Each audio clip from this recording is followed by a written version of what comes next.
예수님을 믿지 않는 죄를 회개하고 예수님을 내 마음의 주인으로 믿는 것이 곧 영접이다.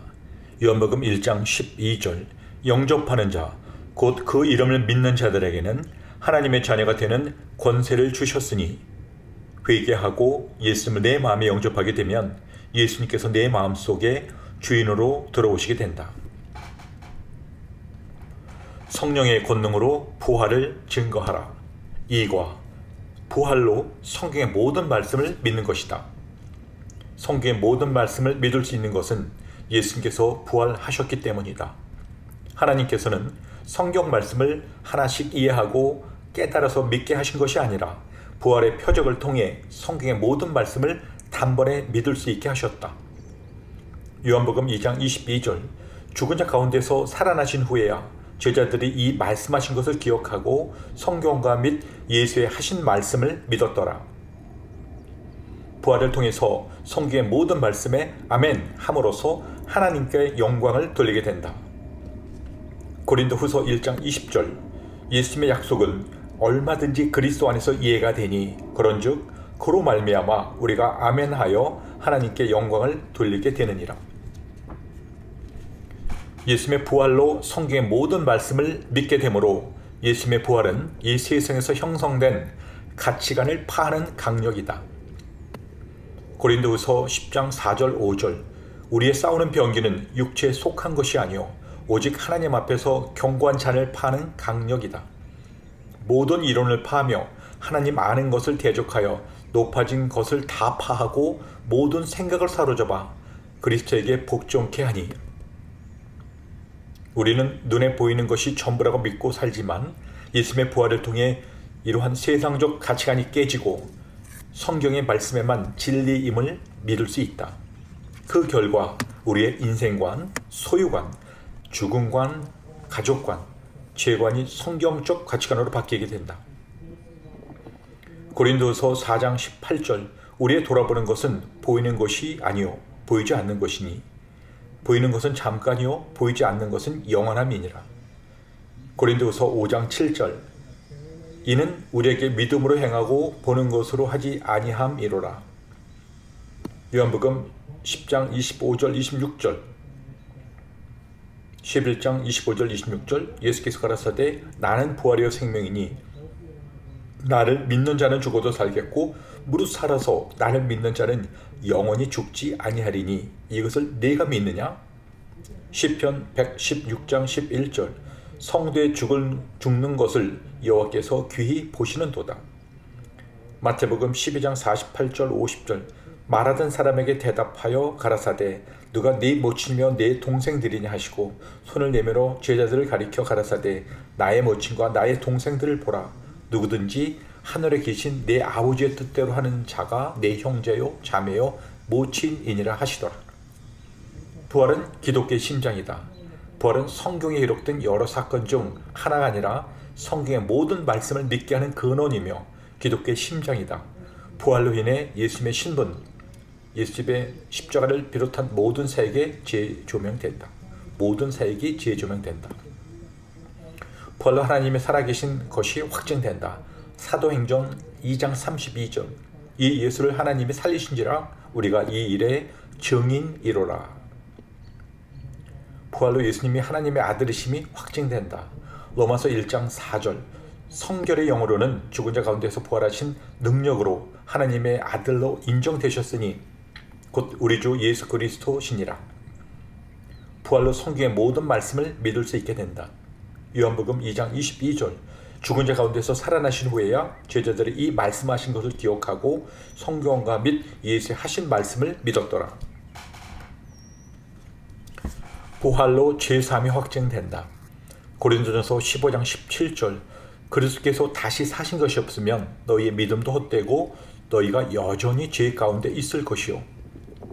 부활로 십자가의 사랑이 확증된다. 로마서 5장 8절 9절 우리가 아직 죄인 되었을 때에 그리스도께서 우리를 위하여 죽으심으로 하나님께서 우리에게 대한 자기의 사랑을 확증하셨느니라. 그러면 이제 우리가 그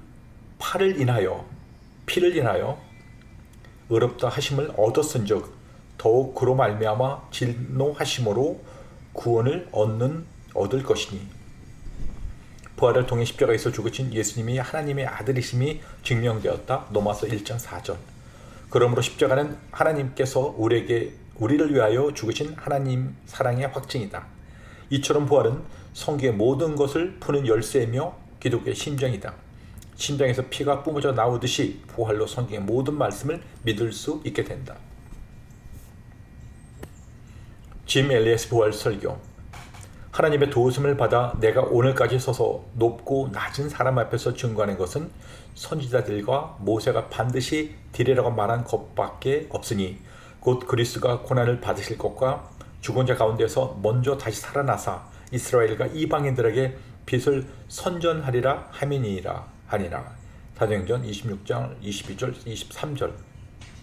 바울은 그가 받은 복음이 구약에 기록된 대로 이루어진 것임을 선포하였습니다. 또 바울은 이 복음이 오직 체험을 통해서만 역사되는 것이 아니라고 말씀했습니다. 그러나 이러한 가르침은 오직 너무나 자주 선포되고 있습니다. 하지만 우리 공동체에서는 아닐 것입니다. 그러나 대부분의 기독교인들은 이 복음이 진리인 이유가 복음이 사람들에게 체험을 통해 역사하기 때문이라고 말합니다. 이 복음이 진리인 이유는 사람들이 느끼고 기뻐하고 일어나서 외치게 하고 크게 찬양하게 하고 담배를 끊게 하는 동의 모습으로 나타내기 때문이라고 합니다. 이렇게 사람들이 삶에서 복음이 체험되는 것은 아주 흥미로운 이야기일 수 있습니다. 그러나 이러한 것들은 확실한 증거가 될 수 없습니다. 도덕적인 사람은 담배를 끊을 수 있고 성령의 인도함을 없이도 통내에서 구르고 뛰면서 찬양을 크게 부를 수 있기 때문입니다. 우리가 전하는 복음은 감정을 근거로 하는 복음이 아닙니다. 복음은 실제입니다. 복음은 부활의 사실 위에 세워진 것입니다. 예수 그리스도의 죽으심과 부활하심, 그리고 그 사실에 근거한 참된 결과는 단순한 사실 그 이상입니다. 왜냐하면 사람이 어떠한 이러한 사실을 믿어도 이러한 사실에 담긴 진리에 굴복하지 않는 것이 가능하기 때문입니다. 진정으로 복음을 받아들인다는 것은 예수 그리스도의 죽음과 부활에 담긴 진정한 진리가 함께 받아들여져야 된다는 것을 의미합니다. 고린도전서 5장 14절로 예를 들면 예수님께서 죽으실 때 우리는 모두 죽은 것입니다. 만약 예수님께서 우리 모두를 위해 죽으셨다면 그 모두는 진짜 죽은 것입니다. 그렇다면 그 이후로 우리 모두가 우리 자신을 위해 사는 것이 아니라 우리를 위해 죽고 부활하신 분을 위해 사는 것이 그리스도의 죽으심을 믿는다는 진정한 의미입니다. 부활에 담긴 진정한 의미는 사도행전 17장을 통해 우리에게 선포되고 있습니다.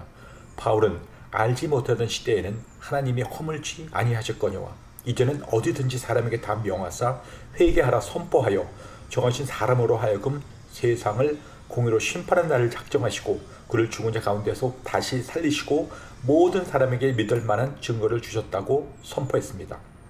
우리는 이 시대 스스로 믿는다고 말하는 사람들에게 전해야 할 믿음과 진리는 오직 부활이 근본되고 부활을 통해서만 발견되고 부활로 견고하게 세워진다는 것입니다. 덜한 어떠한 것도 아닌 오직 이것입니다.